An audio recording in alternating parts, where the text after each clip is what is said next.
Bon matin. Bon matin.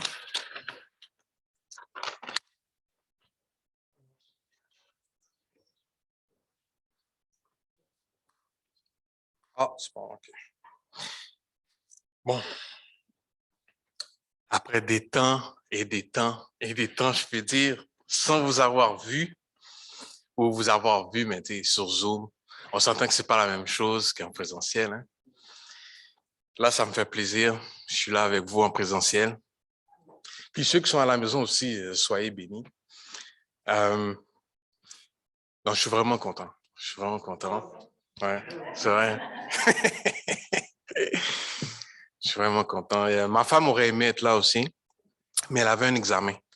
Donc, elle devait étudier et tout, elle a un examen. Puis, il y a mon pasteur, le pasteur Manet Dumont, de l'ACM à Rivière-des-Prairies, qui vous salue aussi. Ouais, ouais. Ce matin, je me proposais de vous partager une réflexion sur l'histoire de Joseph. Parce qu'il y a quelque chose qui m'a interpellé quand j'ai lu son histoire. Quand on écoute les prédications, quand on lit certaines choses sur lui, on voit toujours un homme à succès, un homme qui était pauvre, qui est devenu riche, un homme qui était esclave, qui est devenu puissant. Mais quand on lit l'histoire de Joseph, on se rend compte que oui, c'est vrai, il a eu du succès. Oui, il a eu de l'argent. Mais c'est pas ça que la parole met en lumière. C'est pas le succès ou la réussite. C'est plutôt le fait que Dieu l'a utilisé. Dieu l'a utilisé en le mettant premier ministre en Égypte pour la subsistance de Jacob et les tribus.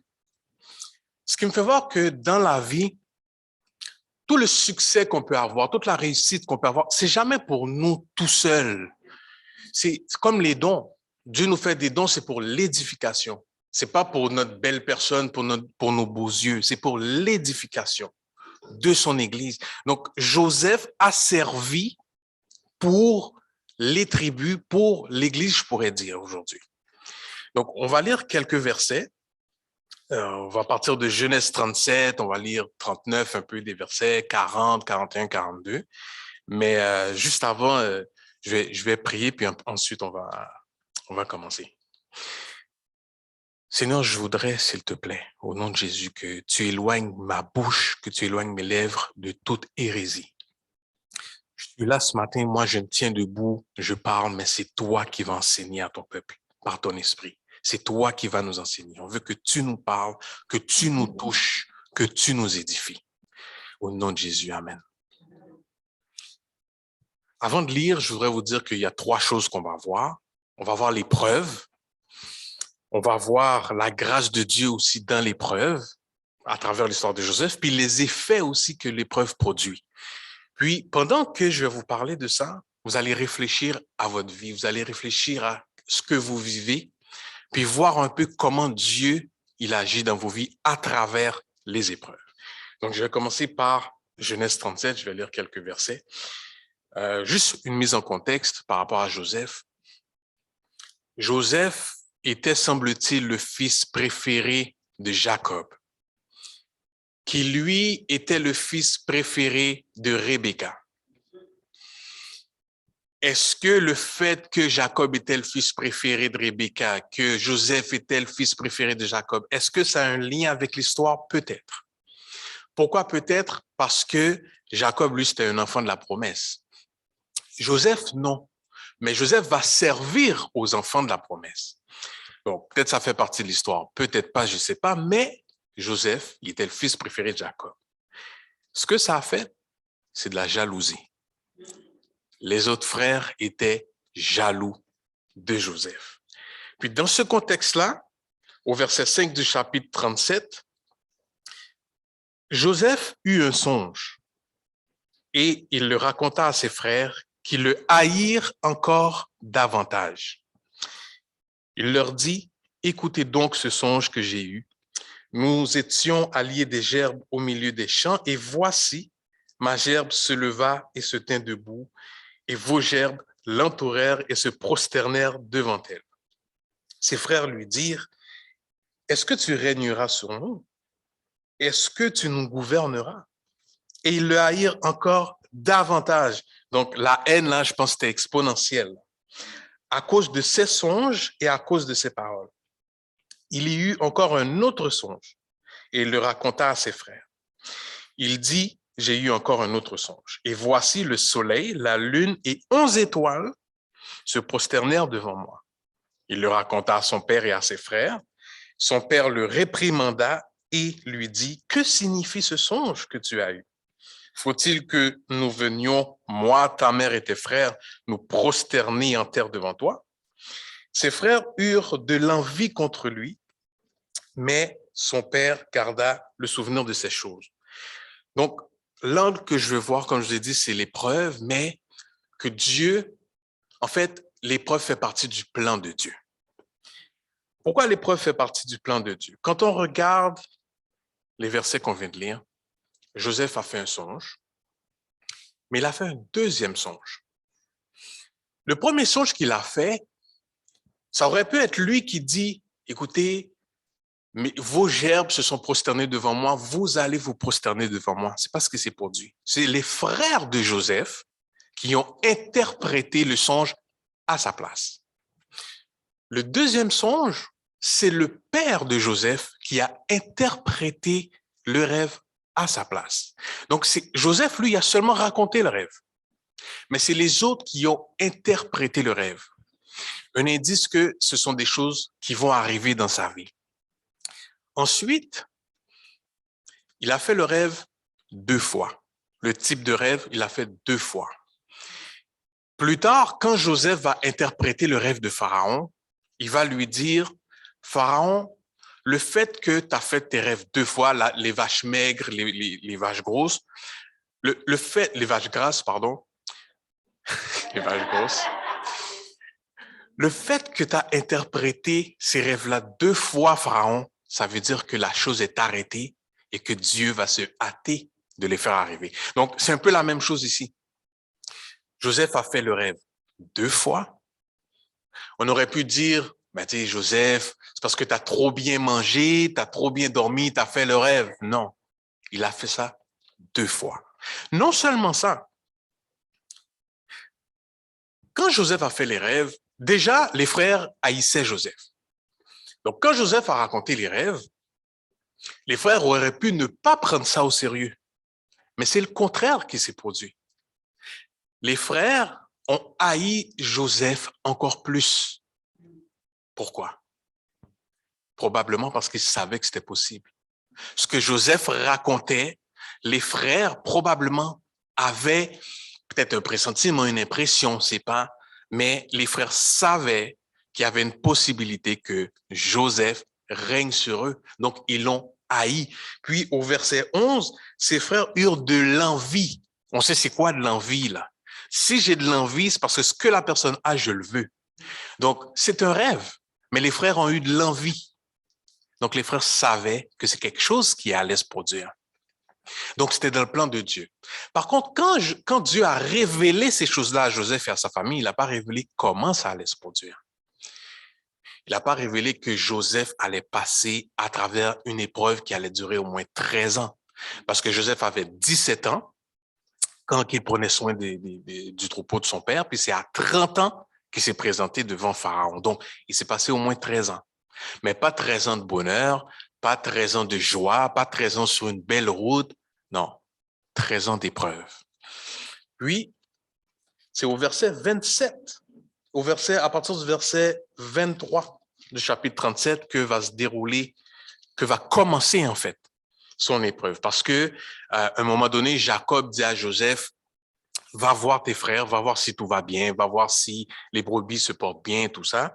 Et puis, au verset 23 du chapitre 37, lorsque Joseph fut arrivé auprès de ses frères, ils le dépouillèrent de sa tunique, la tunique spéciale que son père avait fait parce qu'il l'aimait tellement, de la tunique de plusieurs couleurs qu'il avait sur lui.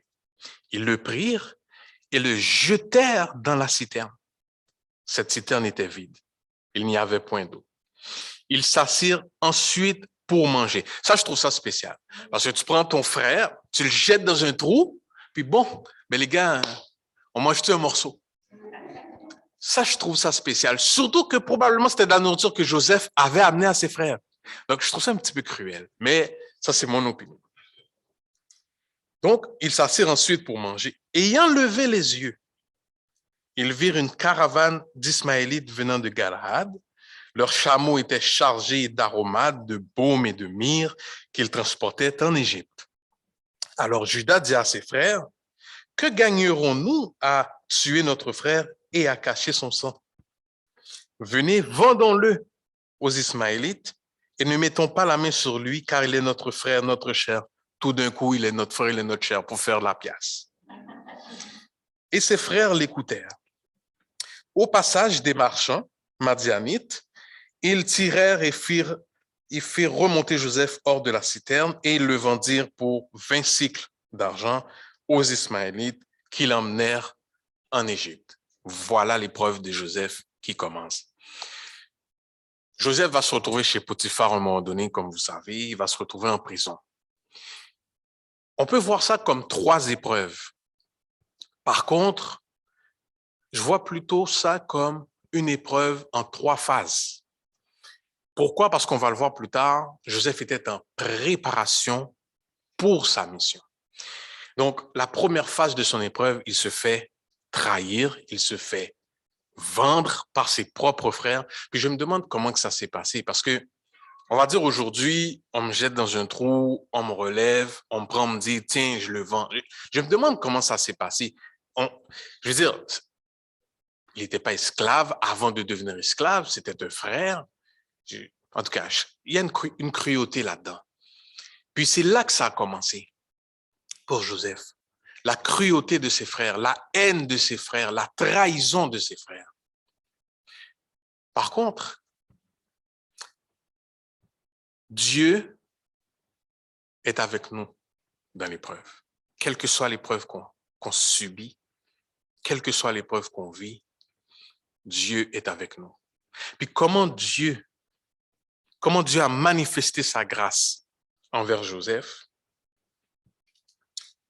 C'est dans Genèse 39 qu'on va voir comment Dieu a manifesté sa grâce. On fit descendre Joseph en Égypte et Potiphar, officier de Pharaon, chef des gardes, égyptien, l'acheta des Ismaélites. Donc, il y a eu recel ici. Les Ismaélites l'ont acheté, ils l'ont revendu. L'acheta des Ismaélites qu'il y avait fait descendre.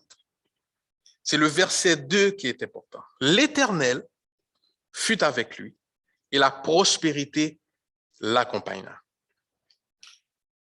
Quand on entend des messages sur Joseph, on dit « Joseph était prospère, Joseph, tout ce qu'il faisait réussissait. » Mais c'est pas ça. Parce que ce que Joseph faisait chez Potiphar, oui, ça réussissait. Mais ce n'était pas pour Joseph, c'était pour Potiphar. Joseph était l'esclave de Potiphar. Donc, c'est pas le fait que tout ce que Joseph faisait, ça réussissait, Joseph avait du succès, Joseph était prospère. C'est pas ça. Joseph l'était pour Potiphar en tant qu'esclave. Donc, Joseph n'était pas libre. Joseph était un esclave qui faisait prospérer la maison de son maître. Donc, est-ce que c'est mieux d'être un esclave prospère ou être un pauvre libre? Je vous laisse réfléchir à cette question. Toujours est-il que la vraie grâce de Dieu, dans l'épreuve, la vraie, je dis pas que c'est pas bon de prospérer ou quoi que ce soit, mais c'est la présence de Dieu dans nos vies. Si je suis malade, par exemple, je vis une maladie grave, est-ce que le fait que aujourd'hui je mange, par exemple, je dis « Waouh, c'est super, j'ai mangé ». Oui. Mais il y a des jours que je mange pas. Il y a des jours que je souffre. Il y a des jours que j'ai envie de mourir aussi. C'est la présence de Dieu en moi qui m'empêche de mourir. C'est la présence de Dieu en moi qui m'empêche de sombrer des fois dans la dépression. Quoique des fois, on sombre aussi dans la dépression. mais c'est la présence de Dieu qui nous aide à passer à travers. Je vais vous donner un exemple. Cette semaine, en fait, les 2 dernières semaines, j'ai vécu quelque chose de fort, je dirais. Fort, puis pas dans le sens positif. Dans le cadre de mon travail, je prends soin des itinérants. On leur trouve des appartements, puis une fois qu'ils sont en appartement, on va les visiter, voir est-ce que ça va, tout ça, faire l'épicerie. On prend soin d'eux, parce que c'est des gens qui étaient dans la rue depuis 10, 15, 20 ans, donc c'est pas des gens qu'on met en appartement puis qu'on laisse aller comme ça. Le 1er, on est au mois de mars, oui. Le 1er mars, je vais chez mon monsieur. Il est sous sous mes amis. J'ai jamais vu ça. Depuis le temps que je le connais, il était tellement intoxiqué à l'alcool, j'étais déstabilisé. Mais déstabilisé. Puis, il n'arrêtait pas de répéter, je vais en finir, je vais en finir, je vais en finir. C'était son vocabulaire, je vais en finir, je suis en dépression, je suis pas bien, je vais aller rejoindre mon frère. Il s'auto-détruisait.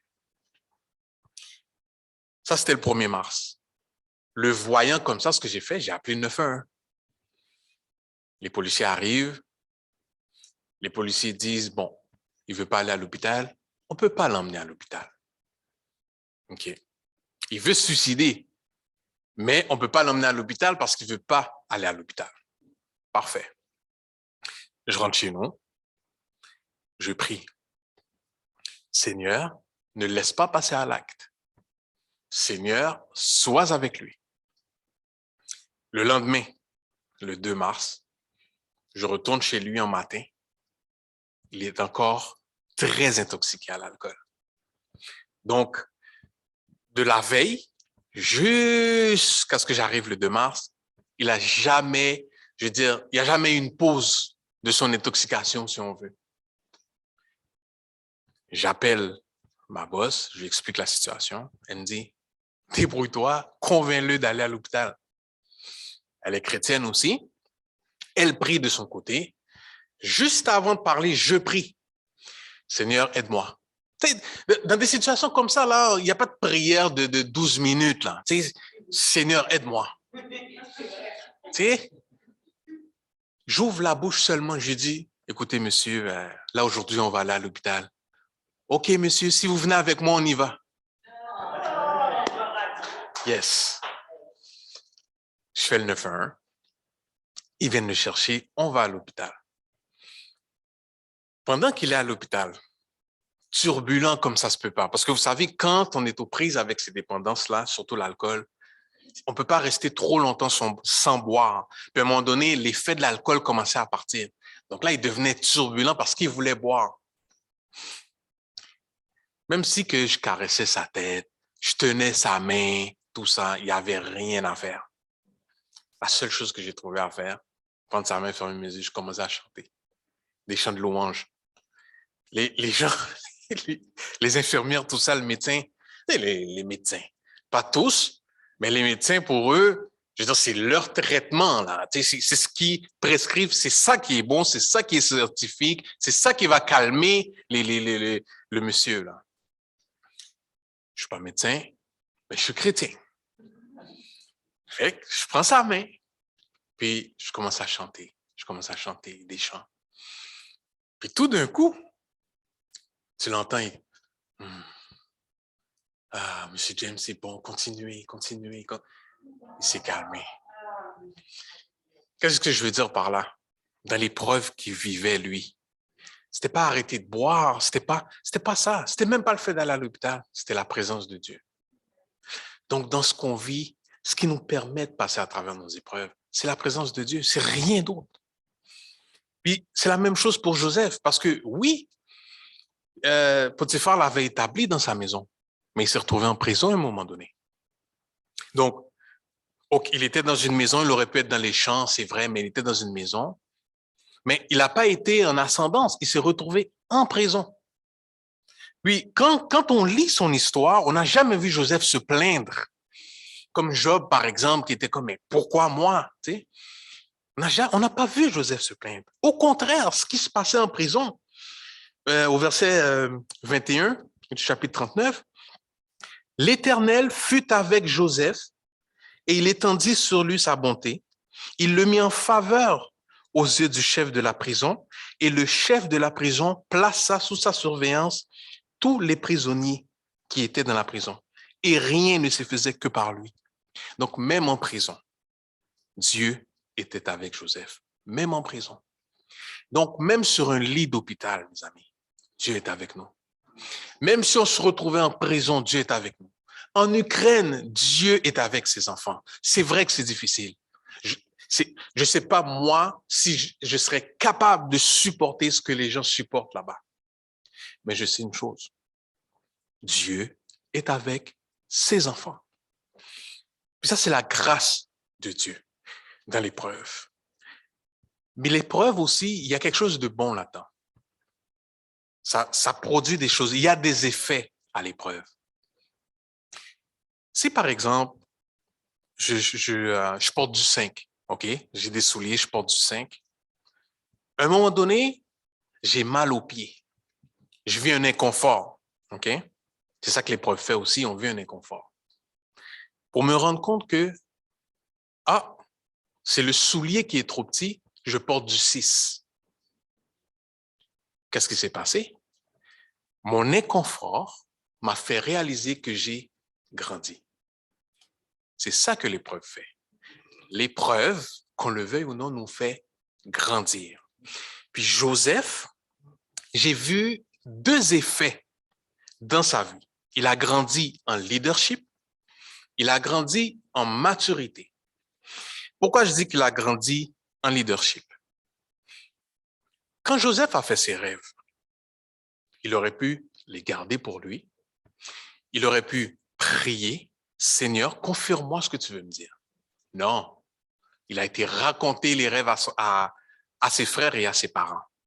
Il aurait pu faire preuve de discrétion. C'est pas ce qu'il a fait. Par contre, avec le temps qu'il a fait chez Potiphar comme esclave, le temps qu'il a fait en prison, il a appris la discrétion. Comment il a appris la discrétion? C'est au chapitre, je vais vous dire ça tout de suite, ce sera pas long.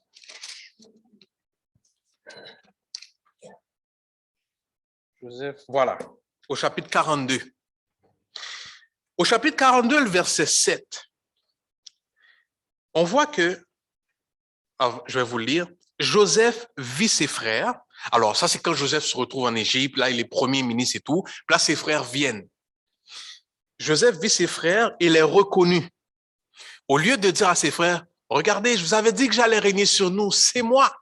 Non, il feignit d'être un étranger pour eux. Il a appris la discrétion. Il a grandi en maturité. Puis c'est là aussi qu'on va voir qu'il fait passer une épreuve à ses frères. Il fait garder Benjamin avec lui. Il envoie ses frères voir Jacob. Ou c'est ça, Jacob. Jacob capote parce qu'il dit, mon premier fils préféré, vous me l'avez fait perdre. Là, maintenant, vous voulez me faire perdre mon deuxième fils. Là, tout le monde va là-bas, il y a la réconciliation et tout. Mais quand Joseph voit ses frères, au lieu de se gonfler, de dire, regardez tout ça, non. Il a fait semblant. Il a fait semblant que c'était un étranger. Donc, il a grandi en maturité, il a appris la discrétion. Mais il a grandi en leadership aussi. Pourquoi en leadership? Chez Potiphar, c'était un leader parce que Potiphar l'a établi. En prison, le chef de la prison l'a établi. Tout ça était des préparations pour que Pharaon maintenant l'établisse comme premier ministre. Si, dès que Joseph avait fait son rêve, il fait son rêve aujourd'hui, demain il est premier ministre d'Égypte, ça n'allait pas marcher.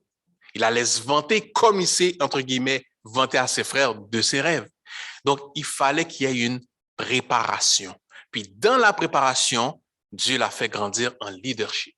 Dans la maison de Potiphar, dans la prison, puis maintenant, premier ministre du pays.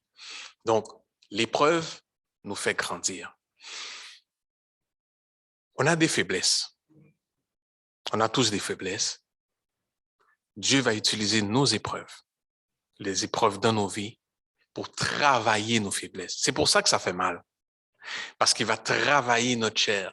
Il va nous travailler pour, comme l'apôtre Pierre dit, encore un peu de temps, on va souffrir un petit peu pour se rendre un petit peu parfait. Mais pour arriver à la perfection, il faut souffrir. Puis c'est ça, la vie chrétienne. C'est pas que c'est fataliste ou quoi que ce soit. On s'entend qu'il y a des gens qui n'ont pas Jésus-Christ puis qui souffrent aussi. Sauf que nous, alors que Dieu nous fait grandir dans l'épreuve, Dieu est présent avec nous dans l'épreuve, alors que Dieu est présent avec nous dans l'épreuve même fait partie de son plan. Donc, nous, comme enfants de Dieu, on fait partie du plan de Dieu. C'est là-dessus, quand je regarde l'histoire de Joseph, je vois que c'est là-dessus que nous, les enfants de Dieu, on doit se focaliser. Il y en a un qui a subi l'épreuve des épreuves, Jésus-Christ. Jésus s'est fait trahir. Joseph, lui, il ne savait pas ce qui allait se passer. Jésus savait ce qui allait se passer. Jésus savait qu'un de ses disciples allait le trahir, allait le vendre. À tel point que Jésus a dit, fais ce que tu as à faire, en parlant de Judas. Jésus s'est fait humilier. Vous lirez Isaïe 53, je vous dis, ça fait mal. Il s'est fait humilier, maltraité. Comme une brebis qu'on mène à l'abattoir. Imaginez-vous, Jésus, le roi des rois, qu'on traînait avec une couronne d'épines. On l'a battu. Il n'y a rien qu'on n'a pas fait à Jésus. Puis aujourd'hui, Jésus, au lieu d'être frustré contre nous, il nous dit, viens me voir, mon enfant. Mon joug est doux. Je t'aime. J'ai fait tout ça pour toi. Quand on voit ça, quand on pense à ça, on se dit que les épreuves qu'on vit, c'est pas grand-chose. On se dit que les épreuves qu'on vit, aussi difficiles qu'elles puissent être, on est content dans le sens parce que on sait qu'il y en a un qui a subi des épreuves, puis que lui, maintenant, il est assis à la droite de Dieu, puis que nous aussi, à un moment donné, parce qu'on est de passage sur terre, un moment donné, quand Dieu va venir nous chercher, on va être là aussi. On va chanter, on va louer, on va être bien, puis ça va être pour l'éternité. Donc, les épreuves, c'est deux passages. C'est nécessaire, mais c'est deux passages à comparer la gloire éternelle qu'on va vivre avec Jésus. Donc, avant de prier, je voudrais qu'on prenne peut-être 30 secondes pour penser à ça.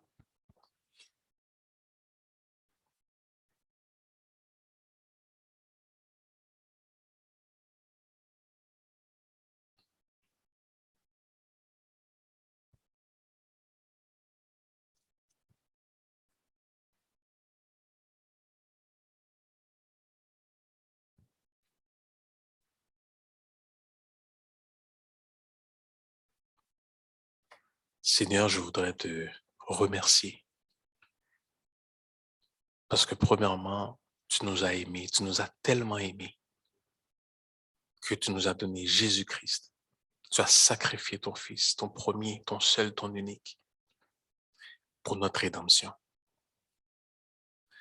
On veut te remercier aussi parce qu'aujourd'hui, si on vit des épreuves, on sait qu'on a une boussole. Quand on se sent perdu, on sait qu'on a une boussole. Puis c'est toi.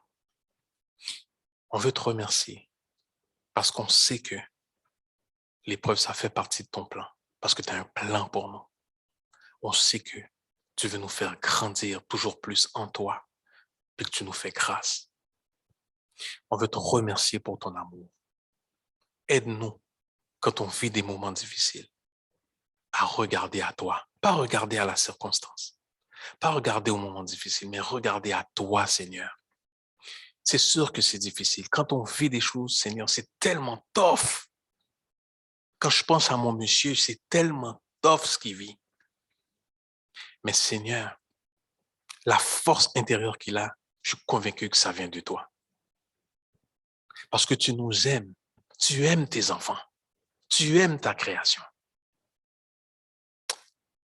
Donne-nous, Seigneur, de devenir plus fort en toi de jour en jour, de t'aimer de plus en plus, parce que tu dis, tu aimeras le Seigneur ton Dieu. de toute ta force, ton âme, de tout ton cœur, de toute ta pensée. Aide-nous à t'aimer comme ça, qu'on puisse vivre ton amour dans l'épreuve. Puis dans les bonnes choses aussi, c'est sûr, Seigneur, parce que au moins, ce n'est pas juste des épreuves, là, notre vie. Puis on veut dire qu'on t'aime, Seigneur, qu'on t'aime fort. Au nom de Jésus, amen.